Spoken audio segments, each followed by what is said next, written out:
RTPCR report उनकी positive आई है, corona positive हो गई हैं। यहाँ तक कि उनकी सोसाइटी को सील कर दिया है प्रशासन ने। आपको बताएं, पूरी बात जानिए क्या है मामला। बॉलीवुड एक्ट्रेस करीना कपूर, जी करीना कपूर और अमृता अरोड़ा के कोरोना पॉजिटिव होने के बीएमसी ने उनकी पूरी इमारत सील कर दी है कोरोना पॉजिटिव होने की वजह से। जी हाँ, और बीएमसी ने पूरी इमारत सील की। क्यों? क्योंकि जरूरी है कि लोगों में ये बीमारी न फैल जाए, इसलिए बीएमसी की एक टीम उनके आसपास के फ्लैट में रहने वाले सभी लोगों की टेस्टिंग भी कर रही है। मंगलवार दोपहर 12 बजे तक 20 से ज्यादा लोगों के सैंपल कलेक्ट किए जा चुके थे।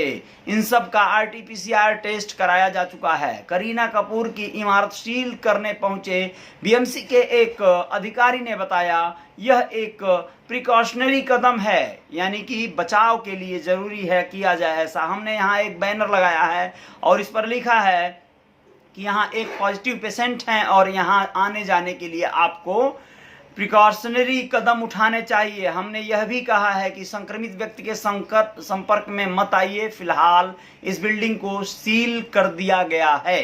जी हाँ, अब आप लोग समझ लीजिए क्या है। बीएमसी की टीम करीना और अमृता अरोड़ा की बिल्डिंग और इसके आसपास के इलाकों को सैनिटाइज कर चुकी है। बीएमसी की 2 टीमें लगाई गई हैं इमारत में रहने वाले लोगों की आरटीपीसीआर जांच करने के लिए। फिलहाल इमारत में रहने वाले किसी भी व्यक्ति को बिना टेस्ट के बाहर नहीं जाने दिया जा रहा है। फिल्म कभी खुशी कभी गम के 20 साल पूरे होने पर 8 दिसंबर को एक पार्टी करण जौहर के घर पर दी गई थी। इसी पार्टी में शामिल लोग संक्रमित हो रहे हैं। करण का आरटीपीसीआर टेस्ट सोमवार को कराया गया था, जिसकी रिपोर्ट निगेटिव आई है। आज करण जौहर के घर को भी सैनिटाइज किया गया। जी, इसी पार्टी में शामिल हुए संजय कपूर की पत्नी माही कपूर और सोहेल खान की पत्नी सीमा खान में भी कोरोना संक्रमण की पुष्टि हुई है। ये दोनों भी करीना और अमृता की अच्छी फ्रेंड हैं। जानकारी के मुताबिक संक्रमण की सबसे पहले पुष्टि सीमा खान को हुई थी। वे 8 दिसंबर को करण जौहर के घर गेट टुगेदर के लिए गई थी। इसके अलावा करिश्मा कपूर, मलाइका अरोड़ा, मसाबा गुप्ता भी इसी पार्टी में मौजूद थी। इनका भी आरटीपीसीआर टेस्ट हुआ है।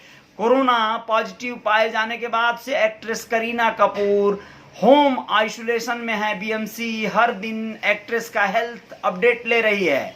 घर के सभी मेंबर का कोरोना टेस्ट कराया गया। अच्छी बात यह है कि एक्ट्रेस के परिवार के किसी भी अन्य सदस्य में कोई लक्षण नहीं मिले हैं। हालांकि इनकी रिपोर्ट अभी आई नहीं है, ये भी जानकारी है। और साथ ही साथ आप लोगों को बता दें, एक ऐसा मामला जिसे आप लोग जानते हैं, विगत दिनों समीर वानखेड़े जो एक ऐसे नारकोटिक्स डिपार्टमेंट के अधिकारी हैं जिन्होंने शाहरुख खान के बेटे आर्यन खान को गिरफ्तार किया था और बकायदा विवादों में फंस गए थे, क्योंकि जो मंत्री हैं एक वर्तमान में महाराष्ट्र सरकार में नवाब मलिक, उन्होंने काफी आवाज बुलंद कर डाली थी उनके खिलाफ और मामले को तूल दे दिया था। आज क्या है, मामला उठा है उनके ऊपर। महाराष्ट्र सरकार में मंत्री नवाब मलिक के आरोप के बाद धर्म जाति विवाद में फंसे नारकोटिक्स कंट्रोल ब्यूरो के जोनल डायरेक्टर समीर वानखेड़े आज मुंबई जिला जाति प्रमाण पत्र जांच समिति के समक्ष पेश होने वाले हैं। क्यों?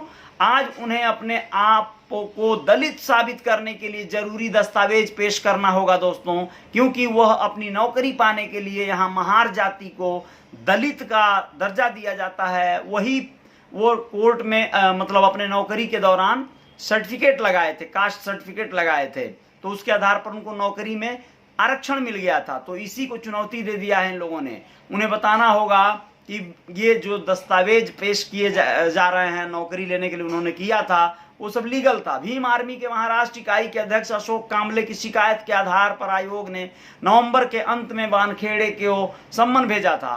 कांबले ने आरोप लगाया था कि वानखेड़े ने सरकारी नौकरी के लिए महार जाति का सर्टिफिकेट लगाकर अपने बारे में गलत जानकारी दी थी। आपको बताएं कि दलित कार्यकर्ता मनोज संसारे ने भी वानखेड़े के खिलाफ फेक जाति प्रमाण पत्र बनवाने का आरोप लगाते हुए शिकायत किया था। उन लोगों द्वारा लगाए गए आरोपों के अनुसार वानखेड़े का जन्म से मुस्लिम हैं।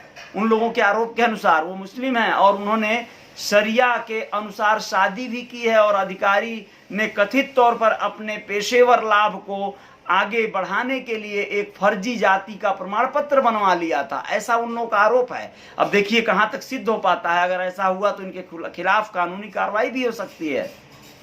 दोनों शिकायतकर्ताओं का प्रतिनिधित्व करने वाले अधिवक्ता नितिन सतपुते ने समिति के समक्ष 2 दस्तावेज पेश किए। समीन वानखेड़े के जन्म प्रमाण पत्र की एक फोटोकॉपी और ग्रेटर मुंबई के कार्यकारी मजिस्ट्रेट द्वारा जारी उनके जाति प्रमाण पत्र की एक कॉपी। इन दस्तावेजों के आधार पर समिति ने जाति प्रमाण पत्र के मुद्दे की जांच शुरू करने का फैसला किया और वानखेड़े को 14 दिसंबर को दोपहर 3 बजे अगली सुनवाई के लिए बुलाया है।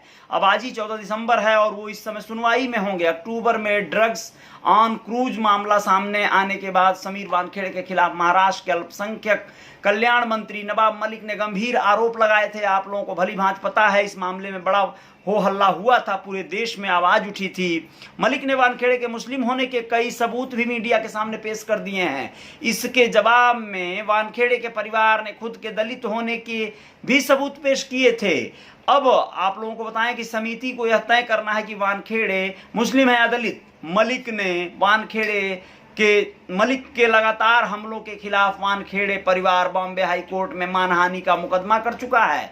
अब देखते हैं इनको न्याय मिलता है या इनके खिलाफ ऐसे ही साजिश या ऐसे ही जो सिद्ध होते हैं आरोप वो सत्य पाए जाते हैं। जो भी हो, लेकिन आप सब अपना ख्याल रखिएगा। और इस तरह के मामलात जब भी आते हैं देश में तो कई बार क्या होता है कि कुछ लोग ईमानदारी, जो लोग पूर्वक कार्य कर रहे होते हैं, नौकरी कर रहे होते हैं, उनको फंसाने का, उनको गलत तमाम तरह के दूसरे मामलों में लपेटने का भी प्रयास होता है। जो शातिर राजनेता होते हैं या बड़े जो है उद्यमी होते हैं, ऐसे में कई बार अधिकारियों को बर्बाद करने के पीछे पड़ जाते हैं या अधिकारियों के खिलाफ कार्रवाई करने या उनके ऊपर बहुत सारे उनके पुराने रिकॉर्ड खंगाल कर उन्हें लपेट लिया जाता है। अधिकारी कई बार ऐसे मामले में क्या होता है कि कुछ वीआईपीज के पीछे पड़ते हैं, ज्यादा पैसा धन दौलत कमाने के चक्कर में, लालच के चक्कर में, रिश्वत लेने के चक्कर में।